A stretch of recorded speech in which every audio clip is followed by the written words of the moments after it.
Apophis, इन दिनों इस keyword को YouTube पर बहुत ज्यादा सर्च किया जा रहा है। लगभग 66 मिलियन साल पहले एक एस्टेरॉइड की वजह से धरती से डायनासोर जैसे विशाल जीव का अंत हो गया था, जिसे हमने अपनी किताबों में पढ़ा हुआ है, लेकिन हमने या फिर वैज्ञानिकों ने किसी ने भी इस इवेंट को होते हुए नहीं देखा था। इसीलिए एस्टेरॉइड के टकराने का अंजाम क्या होता है, रियल लाइफ में कभी किसी ने नहीं देखा। लेकिन साल 1994 में वैज्ञानिकों के होश उस समय उड़ गए जब उन्होंने अपनी आंखों से लाइव एक कॉमेट को बृहस्पति ग्रह से टकराते हुए देखा। तब उन्हें उसकी ताकत का अंदाजा हुआ कि यह कितनी बड़ी तबाही मचा सकता है। इस कॉमेट को आप भी अपने स्क्रीन पर टकराते हुए देख सकते हैं। आपको इस वीडियो में उतना समझ में ना आए, लेकिन इसने टकराने के बाद बृहस्पति ग्रह में क्या उथल पुथल मचाई, इसके बारे में सिर्फ वैज्ञानिकों को ही पता है। इस इवेंट को देखने के बाद अब वैज्ञानिक डरे हुए हैं कि अब पृथ्वी का क्या होगा, क्योंकि एक एस्टेरॉइड पृथ्वी की ओर बढ़ रहा है। क्या 2029 में पृथ्वी नष्ट हो जाएगी या फिर यह बस पृथ्वी को हाय हेलो कहकर निकल जाएगा, जानेंगे इस वीडियो में। स्टीफन हॉकिंग ने अपनी वर्ल्ड फेमस किताब the brief history of time में बताया था, हम इंसानों का अंत एक एस्टेरॉइड की पृथ्वी से टकराने की वजह से होगा। उनके मुताबिक न्यूक्लियर वॉर और एस्टेरॉइड इम्पैक्ट दो ऐसी चीजें हैं जो इंसानों को चुटकियों में खत्म कर सकती हैं। अब न्यूक्लियर वॉर को कंट्रोल करना तो हम इंसानों के हाथ में है, बट किसी एस्टेरॉइड को कंट्रोल करना फिलहाल हमारे बस के बाहर है। हैरानी वाली बात यह है कि आज वैज्ञानिक करीब 20,000 ऐसे एस्टेरॉइड्स को जानते हैं जो पृथ्वी के बहुत नजदीक मौजूद हैं। इनमें से एक एस्टेरॉइड को पृथ्वी का सबसे बड़ा दुश्मन माना जाता है। हम बात कर रहे हैं एपोफिस की। एपोफिस अपने साइज, ऑर्बिट और स्पीड की वजह से वैज्ञानिकों के बीच फेमस है। रिपोर्ट्स के मुताबिक 13 अप्रैल 2029 को यह हमारी पृथ्वी से टकरा सकता है। अगर ऐसा होता है तो वह ह्यूमन हिस्ट्री के सबसे जानलेवा दिनों में से एक होगा। आखिर एपोफिस हमारे लिए इतना खतरनाक क्यों है? क्या हमारे पास इससे बचने का कोई अच्छा तरीका है? और क्या 2029 में दुनिया खत्म हो सकती है? आज के इस वीडियो में हम आपको इन्हीं महत्वपूर्ण सवालों के जवाब देने वाले हैं। हमारी पृथ्वी के आसपास हजारों एस्टेरॉइड्स मौजूद हैं, जिन्हें NEOS यानी नियर अर्थ ऑब्जेक्ट्स कहा जाता है। यह उन पत्थरों का ग्रुप है जो समय समय पर पृथ्वी के करीब से गुजरते रहते हैं। यहाँ पर करीब शब्द के एक अलग अलग मतलब हैं। कई बार एक एस्टेरॉइड के करीब से गुजरने का मतलब हजारों किलोमीटर दूर से गुजरना होता है। वहीं कई बार इस करीब शब्द का मतलब पृथ्वी के वायुमंडल से मात्र कुछ किलोमीटर दूर से ही गुजरना होता है। एस्ट्रोनॉमिकली समझे तो 1.3 AU या उससे कम दूरी से गुजरते हैं। अगर आपको नहीं पता है तो बता दूं कि एक एस्ट्रोनॉमिकली यूनिट का मतलब होता है सूर्य और पृथ्वी के एवरेज दूरी, यानी करीब 15 करोड़ किलोमीटर्स। जब वैज्ञानिक ये कहते हैं कि कोई एस्टेरॉइड पृथ्वी के करीब से गुजरने वाला है, तो उनका मतलब 15 से 20 करोड़ किलोमीटर होता है। ये एस्टेरॉइड्स रेयरली ही पृथ्वी से टकराते हैं, लेकिन इन पर नज़र रखना बहुत इंपॉर्टेंट होता है। करंट डाटा के मुताबिक आज पृथ्वी के आसपास करीब 30,000 NEOS मौजूद हैं। एपोफिस भी इन्हीं ऑब्जेक्ट्स में से एक है। NEOS को ढूंढने और उन पर नज़र रखने का सिलसिला बृहस्पति ग्रह की वजह से शुरू हुआ था। दरअसल साल 1994 में एक बहुत विशाल कॉमेट बृहस्पति ग्रह से टकरा गया था। हैरानी वाली बात यह है कि वैज्ञानिक इस इवेंट को रियल टाइम में होता हुआ देख रहे थे। इससे पहले ये माना जाता था कि हमारा सोलर सिस्टम काफ़ी स्टेबल है और इसमें एस्टेरॉइड्स कोलिजन नहीं होते, लेकिन जुपिटर के साथ हुए इस इवेंट ने उनके पूरे नज़रिए को ही बदल दिया। कॉमेट शूमेकर-लेविना, जिसे शॉर्ट में SL9 भी कहा जाता है, बृहस्पति के काफ़ी नज़दीक से गुजरा। इतनी करीब से गुजरने की वजह से बृहस्पति के टाइडल फोर्सेस ने उसे छोटे छोटे टुकड़ों में बांट दिया। ये टुकड़े करीब 2 साल तक बृहस्पति का चक्कर लगाते रहे, लेकिन फाइनली जुलाई 1994 में ये जुपिटर से टकरा गए और पूरी तरह से नष्ट हो गए। वैज्ञानिकों के मुताबिक इस इम्पैक्ट की वजह से जुपिटर के वायुमंडल में काफ़ी चेंजेस हुए हैं, जिन्हें आने वाले हफ्तों में नोटिस किया गया। यहीं से वैज्ञानिकों को पता चला कि भविष्य में ऐसा कुछ हमारी पृथ्वी के साथ भी हो सकता है। तभी से नासा ने ऐसी टीम्स बनानी शुरू की जिनका काम सिर्फ और सिर्फ ऐसे ऑब्जेक्ट्स को ढूंढना था जो पृथ्वी के लिए खतरा साबित हो सकते हैं। इसीलिए कई ऑब्जर्वेटरी और एस्ट्रोनॉमिकली टेलीस्कोप्स को भी सेटअप किया गया था ताकि NEOS को डिस्कवर किया जा सके। इन्हीं में से एक ऑब्जर्वेटरी का नाम था किट पीक नेशनल ऑब्जर्वेटरी, जो एरिजोना के रेगिस्तान में मौजूद है। समुद्र लेवल से 2096 मीटर ऊपर प्रेजेंट ये ऑब्जर्वेटरी बहुत इंपॉर्टेंट मानी जाती है। ऐसा इसलिए है क्योंकि इसी के जरिए एपोफिस एस्टेरॉइड को डिस्कवर किया गया था। इन टीम्स एंड ऑब्जर्वेटरीज के सेटअप होते ही वैज्ञानिकों को सैकड़ों ऐसे एस्टेरॉइड्स मिलने लगे जो पृथ्वी के लिए काफ़ी डेंजरस हो सकते थे।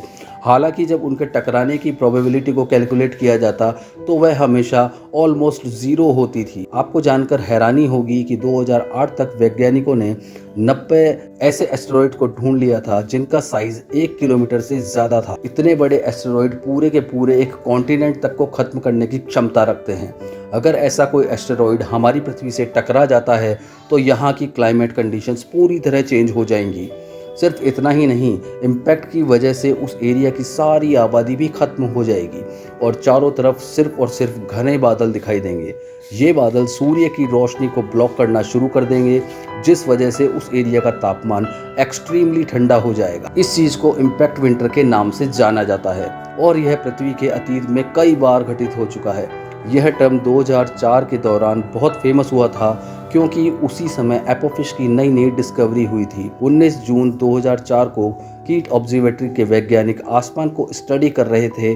उस समय एस्टेरॉयड्स को ढूंढने के लिए एक इंटरेस्टिंग तकनीक का इस्तेमाल किया जाता था। इस तकनीक में वैज्ञानिक बार बार रात के आसमान की तस्वीरें लेते थे ताकि वह उन्हें एक दूसरे से कंपेयर कर पाएं। इस कंपैरिजन के ज़रिए वह पता लगाने की कोशिश करते थे कि उन तस्वीरों में कौन सा ऑब्जेक्ट मूव हुआ है। दरअसल आसमान में मौजूद तारे और ग्रह अपनी अपनी जगह पर फिक्स रहते हैं, लेकिन एस्टेरॉयड्स के साथ ऐसा नहीं है। एस्टेरॉयड्स तेज़ रफ्तार से मूव होते हुए दिखाई देते हैं, जिस वजह से उन्हें तस्वीरों में नोटिस करना आसान हो जाता है। यह उन्हें ढूंढने का एक बहुत ही क्रिएटिव तरीका है जिसे सालों से वैज्ञानिकों द्वारा इस्तेमाल किया जा रहा है। ऐसे ही एक ऑब्जर्वेशन के दौरान एपोफिश को भी डिस्कवर किया गया था। इसे ढूंढने वाले वैज्ञानिक बताते हैं कि जब उन्होंने इस एस्टेरॉयड को डिटेक्ट किया था तो उनके भी होश उड़ गए थे, क्योंकि इस एस्टेरॉयड का साइज करीब 300 मीटर था और यह करीब 25 साल बाद पृथ्वी से टकराने वाला था। कीट ऑब्जर्वेटरी के उन वैज्ञानिकों ने यह कैलकुलेट किया कि एपोफिश 13 अप्रैल 2019 को पृथ्वी से टकरा जाएगा। यह एक बहुत ही बड़ी खबर थी और इसने पूरी दुनिया को हिला कर रख दिया था। हर जगह बस इसी की चर्चाएं हो रही थी कि वैज्ञानिकों ने ऐसे एस्टेरॉयड को डिस्कवर किया है जो एक पूरे कॉन्टिनेंट को तबाह कर सकता है। न्यूज़ और अखबारों में छपने के बाद साइंटिस्ट इस एस्टेरॉयड को लेकर और भी ज़्यादा सीरियस हो गए। उन्होंने इसके कंपोजिशन और इसके ऑर्बिट को डीप स्टडी करना शुरू कर दिया। इस एस्टेरॉयड की लोकेशन और बाकी डेटा को दुनिया भर की ऑब्जर्वेटरी के साथ शेयर किया गया। ऐसा करने के पीछे वैज्ञानिकों का मकसद तेजी से रिसर्च करना था। वे एपोफिश को जल्दी से जल्दी स्टडी करना चाहते थे ताकि इससे बचने के तरीकों को इन्वेंट किया जा सके। यह काम सुनने में तो बहुत आसान लग रहा है, लेकिन बाद में वैज्ञानिकों को पता चला कि एपोफिश को ऑब्जर्व करना बहुत ही मुश्किल चीज़ है। इनफैक्ट कीट ऑब्जर्वेटरी के वैज्ञानिक भी मात्र 2 दिन तक ही एपोफिश को ऑब्जर्व करवाए थे। उसके बाद वह अचानक से गायब हो गया था। एपोफिश भले ही बहुत बड़ा एस्टेरॉयड हो, लेकिन वह मात्र 300 मीटर चौड़ा है। ऐसे में इसे करोड़ों किलोमीटर दूर से ऑब्जर्व करना बहुत ही मुश्किल टास्क था, लेकिन इसके बावजूद वैज्ञानिक डटे रहे। फाइनली 2004 के अंत में उन्हें एपोफिश वापस से दिखाई दिया। गॉर्डन जे गैरेट नाम से वैज्ञानिक ने 18 दिसंबर 2004 को एपोफिश को आसमान में देखा। इसके बाद भी यह दुनिया भर की कई ऑब्जर्वेटरीज द्वारा डिटेक्ट किया गया। 2000 से भी अभी तक हुई स्टडीज में यह प्रूव किया जा चुका है कि इस एस्टेरॉयड के पृथ्वी से टकराने के चांसेस बहुत ही कम है, लेकिन इसके पृथ्वी से टकराने के चांसेस मात्र 2.7% है। पर वैज्ञानिकों के मुताबिक अगर यह 13 अप्रैल 2029 को पृथ्वी से टकराता है तो यह रशिया के कैमचैटको एरिया में गिरेगा। 2009 में आईयू यानी इंटरनेशनल एस्ट्रोनॉमिकल यूनियन ने एस्टेरॉयड्स के खतरे को दर्शाने के लिए एक स्केल इवेंट किया था। इसे द टोरिनो स्केल कहा जाता है और इसमें 1 से लेकर 10 तक नंबर्स होते हैं। यह नंबर्स एस्टेरॉयड्स की पृथ्वी से टकराने की प्रोबेबिलिटी को दर्शाते हैं। 1 का मतलब कॉलिजन के चांसेस सबसे कम है और 10 का मतलब कि एस्टेरॉयड डेफिनेटली पृथ्वी से टकराएगा ही टकराएगा। शुरुआत में एपोफिश को नंबर 4 कैटेगरी में रखा जाता था, जो बहुत ही खतरनाक है। यह ऐसे एस्टेरॉयड की कैटेगरी है जिनके पृथ्वी से टकराने के चांसेस काफ़ी हाई होते हैं, लेकिन जैसे जैसे एपोफिश को स्टडी किया गया वैसे वैसे टोरिनो स्केल में इसकी रैंक कम होती गई और आज इसे नंबर 0 की कैटेगरी में रखा जाता है। ऐसा इसलिए है क्योंकि वैज्ञानिक इसके ऑर्बिट को बहुत क्लियर ट्रैक कर चुके हैं। उनके मुताबिक अगले 100 सालों तक हमें इस एस्टेरॉयड से कोई खतरा नहीं है। 13 अप्रैल 2029 को यह पृथ्वी के नज़दीक से ज़रूर गुजरेगा, लेकिन इसके टकराने की कोई भी संभावना नहीं होगी। हालांकि अगर इसके ऑर्बिट में कुछ बदलाव होते हैं तो यह टोरिनो स्केल में वापस से ऊपर आ सकता है। अगर यह 8 से 10 के बीच की कैटेगरी में पहुंच गया तो पृथ्वी पर एक बहुत बड़ा डिस्ट्रक्शन देखने को मिलेगा। टोरिनो स्केल पर नंबर 8 का मतलब होता है एक ऐसा एस्टेरॉयड जो एक शहर या पूरे राज्य को तबाह कर सकता है। वहीं नंबर 9 पर आने वाले एस्टेरॉयड्स इतने पावरफुल होते हैं कि वह पूरे कॉन्टिनेंट को ख़त्म कर सकते हैं। नंबर 10 को टोरिनो स्केल की लिमिट माना जाता है और इस कैटेगरी के एस्टेरॉयड पूरी पृथ्वी को तबाह कर सकते हैं। वैज्ञानिकों के मुताबिक ऐसे एस्टेरॉयड कई लाख सालों में एक बार पृथ्वी से टकराते हैं और आज से 6.6 करोड़ साल पहले एक ऐसा ही एस्टेरॉयड पृथ्वी से टकराया था। चिक्स उल्ब नाम के उस एस्टेरॉयड ने डायनासोर्स के साथ पृथ्वी के लगभग सभी जीवों को खत्म कर दिया था। कुछ ऐसे ही एस्टेरॉयड्स एंड कॉमेट्स आज से 4 अरब साल पहले भी पृथ्वी पर बरसे थे। उनकी वजह से हमारे प्लेनेट पर समुद्रों का निर्माण हो पाया था। ऐसा माना जाता है कि एस्टेरॉयड इम्पैक्ट्स की वजह से प्लेनेट पर बहुत बड़े बदलाव आते हैं। इसी चीज़ को कंफर्म करने के लिए हम अपनी पृथ्वी की हिस्ट्री पर नज़र डाल सकते हैं। अगर चिक्स उल्ब की वजह से डायनासोर्स का खात्मा नहीं हुआ होता तो आज हम इंसानों का भी नामो निशान नहीं होता। ऐसे एस्टेरॉयड्स फिलहाल हमारी पृथ्वी के आसपास नहीं हैं, लेकिन ये कहना कि ऐसा इम्पैक्ट दोबारा कभी नहीं होगा बिल्कुल गलत होगा। मैथमेटिक्स के मुताबिक ब्रह्मांड में हर चीज़ के होने की प्रोबेबिलिटी है, फिर चाहे वह एक एस्टेरॉयड का टकराना हो या फिर पूरे ब्रह्मांड का ख़त्म होना। एस्टेरॉयड्स भले ही हमारे लिए बहुत डेंजरस हों, लेकिन इनसे बचने के लिए नासा हर मुमकिन टेक्नोलॉजी पर काम कर रहा है। यहाँ के वैज्ञानिक कुछ ऐसे तरीकों को डेवलप कर रहे हैं जिससे कि एक बड़े एस्टेरॉयड्स पर इम्पैक्ट को डाला जा सकता है। आपको जानकर हैरानी होगी कि इनमें से एक टेक्नोलॉजी को सक्सेसफुली टेस्ट भी किया जा चुका है। नवंबर 2021 में नासा ने डार्ट नाम की एक मिशन को लॉन्च किया था। इस स्पेसक्राफ्ट का मकसद था काइनेटिक इम्पैक्ट टेक्नोलॉजी को टेस्ट करना। जैसा कि इसके नाम से ही पता चलता है, इसमें काइनेटिक एनर्जी का इस्तेमाल करके एस्टेरॉयड के रास्ते को बदलने की कोशिश की जाती है। 26 सितंबर 2022 को नासा ने इस एक्सपेरिमेंट को कंडक्ट किया था। डार्ट स्पेसक्राफ्ट को डायमोरफाइन से टकराया गया था ताकि उसके रास्ते को बदला जा सके। फॉर्चुनेटली यह एक्सपेरिमेंट पूरी तरह से सक्सेसफुल रहा।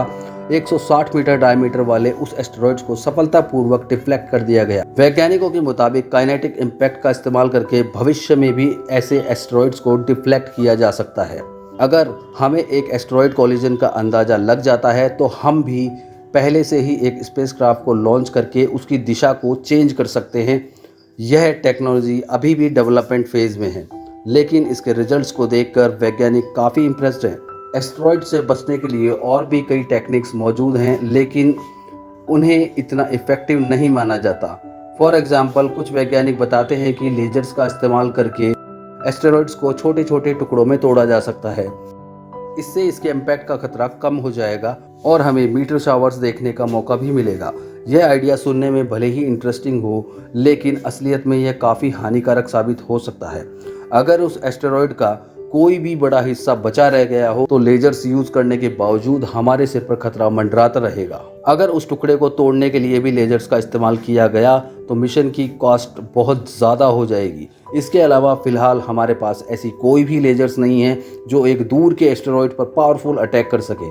अगर हम एपोफिस जैसे एस्टेरॉयड पर लेजर मारने की कोशिश करेंगे तो उसका बाल भी बाका नहीं होगा। फिलहाल तो वैज्ञानिक एपोफिस को डिस्ट्रॉय करने से ज़्यादा उसे स्टडी करने के लिए एक्साइटेड हैं। इसके लिए ऑरिस एपेक्स नाम के स्पेसक्राफ्ट को काम पर लगाया गया है। ये वही स्पेसक्राफ्ट है जिसने पिछले साल सितंबर महीने में एस्टेरॉयड बेनू के सैंपल्स को सेंड किया था। फिलहाल ये स्पेसक्राफ्ट एपोफिस का इंतजार कर रहा है। 13 अप्रैल 2029 को जब एपोफिस पृथ्वी के नज़दीक आएगा तभी यह स्पेसक्राफ्ट उसके ऑर्बिट पर दाखिल हो जाएगा।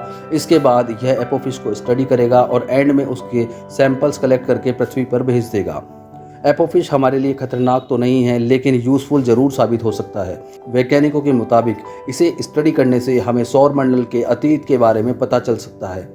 उस जानकारी का इस्तेमाल करके विज्ञान की कुछ ऐसी पहेलियों को सुलझाया जा सकता है जो फिलहाल अनसुलझी है। वैसे आपको क्या लगता है कि भविष्य में कोई एस्टेरॉयड हमारी पृथ्वी से टकराएगा या नहीं? हमें नीचे कमेंट करके ज़रूर बताइएगा। तो दोस्तों, आज की वीडियो कैसी लगी? अब मैं चलता हूँ, मिलते हैं नेक्स्ट वीक मेरे नए वीडियो के साथ। तब तक के लिए खुश रहें, स्वस्थ रहें और अपने आसपास सफाई का ज़रूर रखें ध्यान। जय हिंद, जय भारत।